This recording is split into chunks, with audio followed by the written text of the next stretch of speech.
Hey y'all, welcome back to my channel. It's finally October, which means that it's time for another book haul looking at all the books that I acquired in the last 3 months of the year. So this would have been July, August, and September. And I am delighted to say that my overall TBR number is finally moving in the correct direction. I feel like this is a bigger haul than I've had in the other 2 quarters of the year so far. However, I've been reading a little bit more. I've managed to get through some of the books on my shelves, and I've also been a little more ruthless in some unhauling, especially to do with some of my ebooks. So overall, the number is finally coming down. So at the start of this quarter, I had 384 books on my own TBR, and now I have 380, which is actually one fewer books than I had on my overall TBR at the start of the year. So we are moving in the right direction. And I have lots of reading plans for the next little while, so hopefully we will continue to see this number drop. I'm also going to go back to buying fewer books. This quarter was a little bit odd because it was some traveling. I also got a new job, so I had disposable income again, and I went a little bit crazy. Not too bad, not like outside of my means or anything, but I did allow myself to buy a few books this quarter that I had not allowed myself in the previous 2 quarters of the year. So overall, numbers are looking good, and I think the way we'll go through this is we'll start with the books that I have already read, and then we'll move on to the books that I haven't read yet. And I actually do have several books that I've already read, so that's kind of nice. The first one I have to talk about is the only one that I both hauled and unhauled in the same quarter. So this was A Dreadful Splendor by B.R. Myers. I bought this during a trip with my family, and I bought it as a blind date with a book from a local indie bookstore while we were traveling. And I did read this pretty quickly after I got it, and I enjoyed it, but I didn't love it, and I think that it's going to be largely forgettable for me. I think there were some elements that were really strong and some pieces that I thought were really interesting, but ultimately it didn't live up to its promise, so I went ahead and unhauled it because I had some books I was taking anyway to donate to my own local indie bookstore because they have a used book sections. So I felt like it was better to just go ahead and unhaul it and get it into the hands of somebody who will love it. So I know that one has been fairly popular in the last year or so, but it just was not for me. So after that, I then bought and read Volume 3 of Phantom Tales of the Night and I have a stack on my lap, I'm trying not to drop, Volume 5 of Jujutsu Kaisen. I forgot what I was saying midway through. So I read these pretty much immediately. Really enjoy both of these series. I'm looking forward to reading more in the future.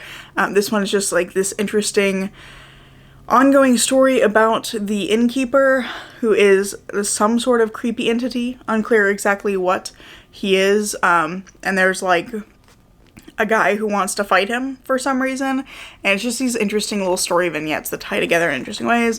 And then obviously Jujutsu Kaisen, very popular, and I've been just reading my way through the manga. I'm hoping to get Volume 6 soon, because I find that if I leave too long between the different volumes, I come back and I have no idea who anybody is, but thoroughly enjoyed both of these. The next 2 were both books that I had already read prior to buying them, and I just wanted to have my own copies. The first of which is The Tainted Cup by Robert Jackson Bennett, which I read an arc of at the very start of the year and really, really enjoyed this. I think I gave it 4.5 stars. It's a fantasy murder mystery with a really interesting kind of medical scientific magic system that I thought was really fun, and I just really like the Holmes and Watson duo we have here. I think it's just really intriguing, and the characters are fun. The characters, I think, get a lot of criticism for being flat, but I think they're more a vehicle for the plot and world building, and they feel more in line with a kind of Holmes and Watson style of character. So I found that it worked perfectly fine for me, but I've definitely seen some criticisms around the character work in this book. And then the other one of these is I Never Thought of It That Way by Monica Guzman, which I read for a class at the very start of the year. I think I read this in January. I had to read it before classes started, and I thought it was just really interesting. It's about approaching the ways that other people think about things and finding connections and finding ways to see people who think differently than you as people, and kind of keeping that in focus when we are having disagreements. It talks about some pretty difficult topics, and there were a few things I wish I had gone into more. Kind of touches on some difficult topics around gun laws and trans rights. I really wish it had dug a little bit more into those, but I thought this was a really interesting exploration of those ideas from the perspective of a journalist who has spoken to many different people across a variety of different belief systems and opinions and values, etc. And then the last 2 I have here were both just ones that I picked up because I love mysteries, and had a great time with both of these as well. The Examiner by Janice Hallett. I read this in a recent vlog and absolutely loved it. This was one of my top reads for September. And then I also picked up The Pale House Devil by Richard Kadrey. This was completely on a whim, just ordered it because Amazon had it on sale, and I had seen, I believe, Steph from Steph Loves read this, and I don't remember what she thought about it now that I say that. I know that I saw it on her channel, and I think maybe I just ordered it immediately because it sounded interesting, and I no longer remember what she had to say about it, but I really enjoyed it. I thought it was really fun, and I'm looking forward to future books in the series. So those are all the books I've already read, and now let me grab the stack, the unfortunately much larger stack of books that I haven't read yet. Here they are. There's a whole bunch of them, so I'm gonna try really hard not to drop the stack while I'm talking. But the first two things I have here were books that I bought on, was it the same trip with my family? I think it was. It was the same trip. No. Yes? No? Been on a lot of trips with my family. Anyway, bought Dark Archives. This one was a different trip, I'm pretty sure. I went to the bookstore with my family and we were just meeting in a city that's kind of like halfway between my house and my aunt and uncle's house. And so picked up Dark Archives by Megan Rosenblum, which is a book about books bound in human skin, which just sounds really weird and creepy and interesting to me. And I've heard good things about the writing style in this, that it's kind of like a strong storytelling writing style, so it feels like it goes by really quickly and has a kind of narrative bent to it. So I'm really excited to give this one a try for, hopefully for spooky season, maybe. And then I think this was on a similar trip. Yes, this was the same trip I bought A Dreadful Splendor. I picked up How to Sell a Haunted House by Grady Hendrix. This was at a used bookstore in one of the cities that we visited with my aunt and uncle. So yeah, sorry, I travel with them a lot. We meet up with them a lot, and I just was like, which trip did I buy these on? So yeah, I bought this one on the same trip as A Dreadful Splendor from a used bookstore. I just happened to luck into them having a copy, and I was excited to see it because I was wanting to give it a try, but I wasn't sure I wanted to pay full price for the hardback because I had recently been reading The Final Girl Support Group. I think I was actively reading that when we were on this trip, and I just was like not totally sure about Grady Hendrix's writing style at that point, but I knew that I had been hearing some interesting reviews of this one. The stack is tilting. Next up, I Was a Teenage Slasher by Stephen Graham Jones, one of my all-time favorite authors, so I always pick up his new releases. I'm really excited to give this one a try. It sounds like it's going to have some similarities to Night of the Mannequins by the same author, so I'm really curious to see how he's going to approach a similar topic in this book as a longer format story. And then another one of my favorite authors, I've got The Dead Cattail Assassins by Peter Jelly Clark. I love Ring Shout, I love the Dead Janet Cairo series, and I'm really excited to see what this world has in store. I've been hearing some good reviews of this one, and I just think this sounds super cool. It's about an assassin who is confronted with a memory that she shouldn't be able to remember, and is having to deal with that while also completing a hit, because if she doesn't, bad things will happen. I'm curious. I don't really need to know more than that, but I think it sounds like a lot of fun. Then I got another book by an all-time favorite author. There were a lot of them that kind of came out back to back, but we have The Seventh Veil of Salome by Sylvia Moreno Garcia, and I am so excited for this one. I almost said I thoroughly enjoyed this one. I haven't read it yet. My brain is not operating at full capacity today, apparently. But yeah, I'm really excited for this one. My computer is just going off, so hang on. I think my lighting also shifted. There we go. Screen back on. Also because my list is over there. Yeah, so Seventh Veil of Salome, I believe this is about a film about Salome and the actress who gets the role and then another actress who wants the role and the kind of clash between them. So I think this is going to be interesting because I know her previous book was also set in kind of the film industry, but this one is not horror, it's more literary historical fiction, I think. So I'm really curious to see what this one is like. And then we have a vampire book, which has a sticky note on the cover of it. Hang on, bear with me. Move that. I have Bless Your Heart by Lindy Ryan, which I happened to pick up, luckily for me, during book haul when Barnes & Noble had their 50% off hardcover sale, and they happen to have one copy left. But this one is multi-generational family of women who are vampire hunters in Texas, and that just sounds super fun and interesting to me. I think it sounds like it's gonna be a little bit comedic, but also deal with a lot of topics around family and relationships between generations. And I think it's gonna be really interesting exploration for a vampire book, since you have immortal creatures, and then also like these women who are multiple generations working together. So I think that's gonna be fun. Next up, I have a book that was recommended by a coworker, which I almost dropped on the floor, but it's Misery by Stephen King. I barely caught this one. But yeah, I'm curious to give this a try because I've read it previously and I thought it was okay. It was not like a new favorite or anything. It was fine, but I felt like it's just so overly long that I wanted to give Stephen King's writing another chance because I see why people like him as a storyteller and wanted to see how I'd get along with one of his shorter books. And I have a coworker who's a big Stephen King fan, and so I asked him for a recommendation and he gave me a few, but Misery was the one I was most intrigued to start with because it's one that I don't know a lot about.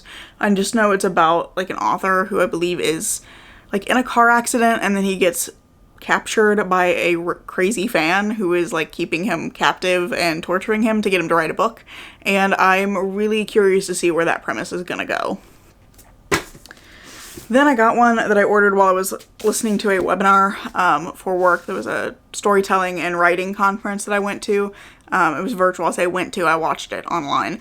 But I ordered one of these speakers' books. This is How to Apologize for Killing a Cat by Guy Doza, which has a quite crazy title, but this one is a book about rhetoric, essentially just like how do we persuade, what are the rhetorical tools that we use to convince people of things. So as a now a professional writer, which still feels absolutely wild to me, I thought this would probably be a good reference book for me to pick up.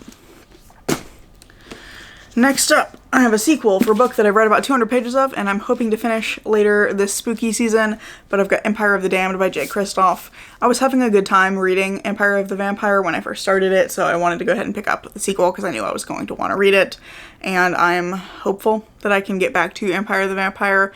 I think I started it in like 2022, and I read like 200 pages, and then for whatever reason, I set it down. Probably it was...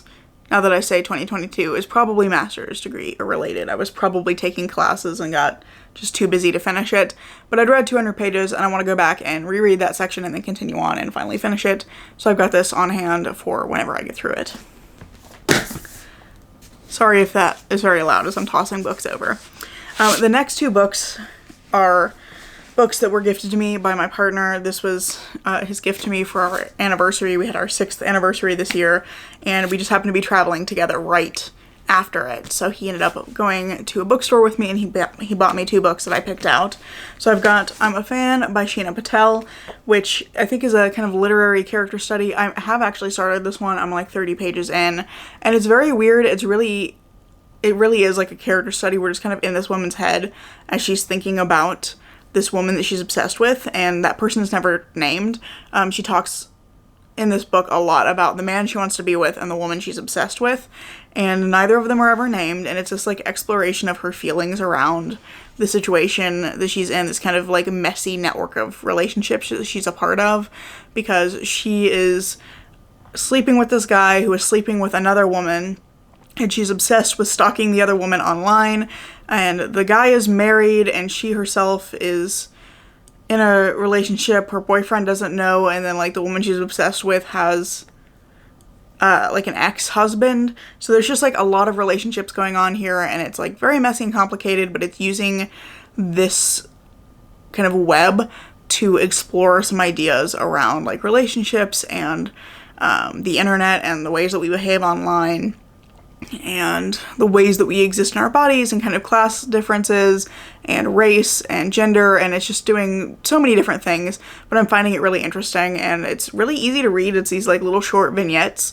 of thoughts that this character is having at various points. We're kind of jumping around through a timeline, and I'm really curious to see where it's gonna go, because it's kind of outside of my normal genres that I would normally pick up, but it just sounded so interesting. I saw this because Gabby Reeds read it recently, and she had said it was really weird and interesting, so I decided I wanted to check it out. And then the other one was Little Rot by Akwaeke Emezi, which I've been wanting to try their writing forever because I've heard so many good things about all of their books.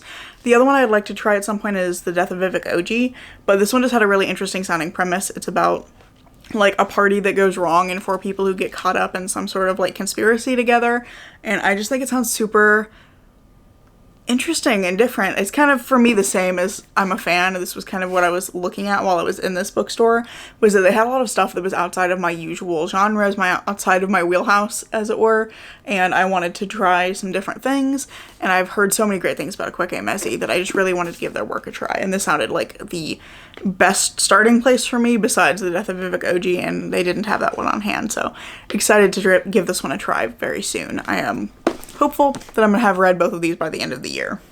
Finally, I have 2 books that I need to read for work, the first of which I ordered because my supervisor asked us to. We all are getting a copy and gonna read it and talk about it. This is The Power of Communication by Helio Fred Garcia. I genuinely don't know anything about this other than it's about the power of communication, and my boss loves this book and thinks it's really valuable, so interested to see how I feel about it. And then the other one I got just kind of shoved into my hands at a party. I got to meet all of my coworkers in person, and I also got to meet the wife of one of the people that I'm working with, and she used to work at the company I work at now in a very similar role. She was a senior technical writer, and I am a not senior technical writer, but I got to meet her, and she was super nice and was giving me all this wonderful advice, and then she put this book in my hands and was like, this book changed my life. It completely changed the way I think about writing, and this is yours now. You just have to promise me that you'll read it. So this is another one that I need to read very soon because I did make a promise that I was going to read it, and I do actually want to get to it very soon because I'm trying to do some professional development stuff anyway, and I'm thinking that I'm going to start with these 2 since I have kind of various pressures on me to read them.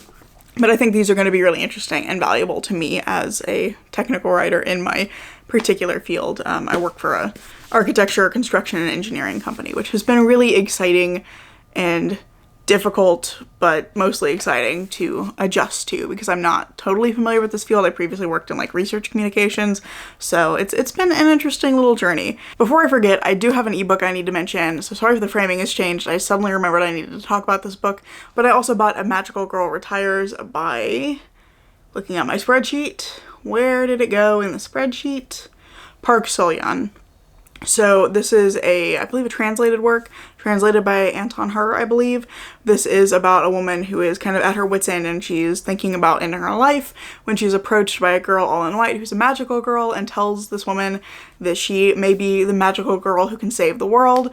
And it sounds like it's kind of a magical realism kind of a thing, but exploring like modern life through that lens. It sounds really interesting. I've seen a few people reading it, although I haven't really seen too many reviews of it yet, but it just sounded like a really interesting book, and I've been enjoying reading more translated fiction lately, so that's why I picked this one up. So anyway, now we can actually end the video because that's the last book.